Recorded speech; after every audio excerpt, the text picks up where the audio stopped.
Life Adventure News.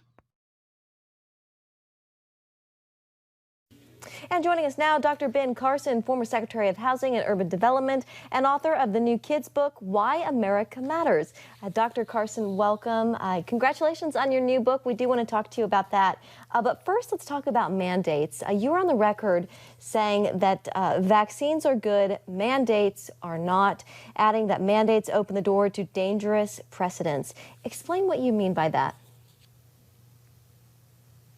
Came to America from all over the world is because this was a place that had freedom, had liberty, and those liberties are given to us not by the government, but by God. The right to lead our lives as we should without interfering with anyone else. And when we start opening ourselves to government officials saying, you must do this, you can't do this, you must say this, you can't say that, we really are starting to fundamentally change the foundation of our nation. And we have to be very much aware that that is a big issue. You couple that with the fact that you're trying to mandate something that hasn't been fully proven. We don't know what the long-term impact of this vaccine is, particularly when you're dealing with children.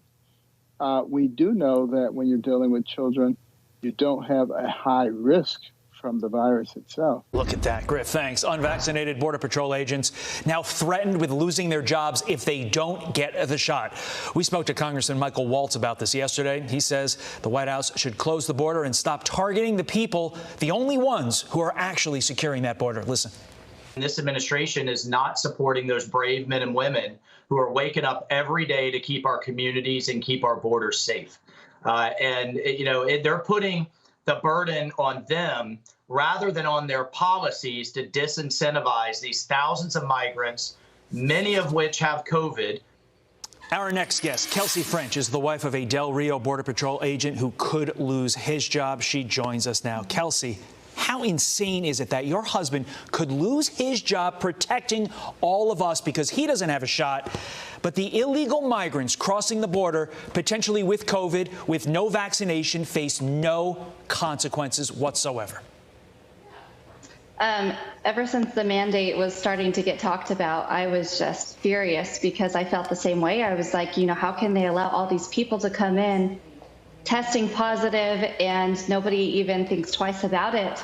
But our husbands and our wives and, these people that are putting their lives on the line every day to protect us, they're the ones that are getting punished, and the Border Patrol's already undermanned. They're overwhelmed, as we could see, the last week here in Del Rio.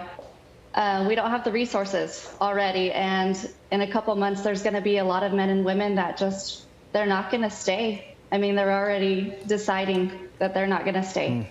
So, as you try and come to terms with all this, can you figure out why the Biden White House would do this to you and your family? I think it's apparent to anybody that's paying attention that he doesn't really put the American citizens first. I don't think that we're his priority. I don't think he thinks he works for us. I think he has a bigger agenda, and I don't think he really cares, honestly. Right, almost nowhere has the debate over coronavirus mandates been more heated than in our nation's schools. Some districts requiring educators, even students, to be vaccinated. And tonight, one of the largest districts in the country, Montgomery County, it's here in suburban D.C., their public school is now facing a lawsuit for not having a religious exemption.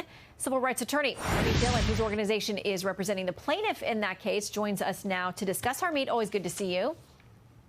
Thanks for having me, Shannon. So a little bit from Bethesda Magazine talking about the case. It says that the public school system allows for those with documented medical conditions that prevent them from getting the shot to instead undergo weekly testing. But they don't allow the same option for those who say their religion prevents them from getting vaccinated. What's the latest on the case?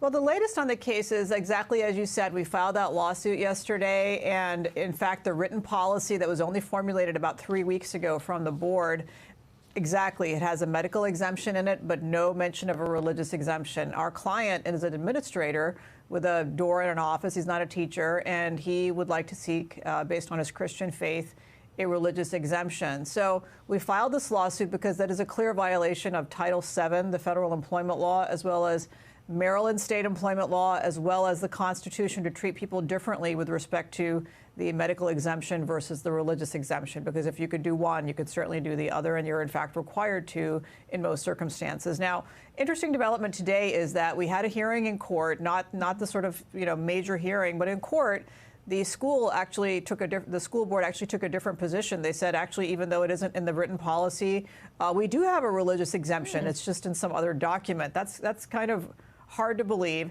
But we are announcing here today a statewide requirement for in-person instruction for all of our children to add to a well-established list that currently includes 10 vaccinations and well-established rules and regulations that have been advanced by the legislature for decades, to add to that list the vaccination for COVID-19.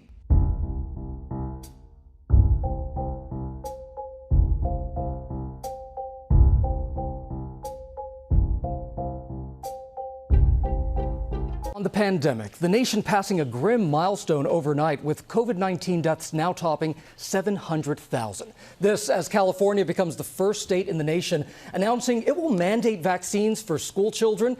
ABC's Zorine Shaw is in Los Angeles now with that story. Zorine, good morning. Good morning, Gio. This is a massive announcement, potentially impacts over 6 million kids. We went to one neighborhood just north of Los Angeles where it was hard to find one parent who was on board with this announcement, potentially foreshadowing the school showdown that could happen in this state. This morning, as the country crosses 700,000 deaths from COVID, multiple states taking big steps forward to ramp up vaccinations. California becoming the first to announce it will mandate COVID-19 vaccines for students and teachers, joining a list of other vaccines already required to attend school. We want to end this pandemic. We are all exhausted by it. The new vaccine mandate will be phased in at both public and private schools, starting at the first term after a full FDA approval is granted for each age group. I definitely do not agree with it, and I will for sure pull my kids out of school. Just north of Los Angeles, in Santa Clarita, parents with a range of reactions. Yeah, well, if it's mandatory to get into school, then of course. Homeschool. That's it.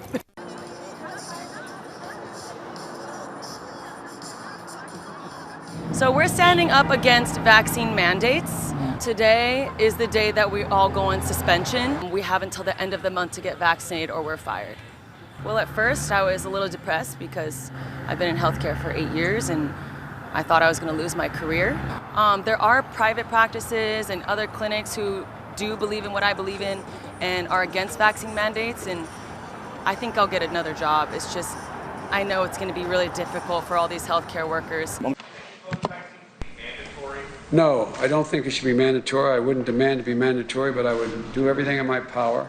Just like I don't think masks have to be made mandatory nationwide. That's not the role of the federal government. That is the role that institutions, private sector entities, and others may take. So here's the thing.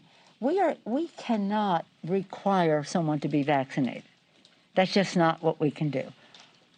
It is a matter of privacy to know who is or who isn't. You don't want to mandate and try and force anyone to take a vaccine. We've never done that.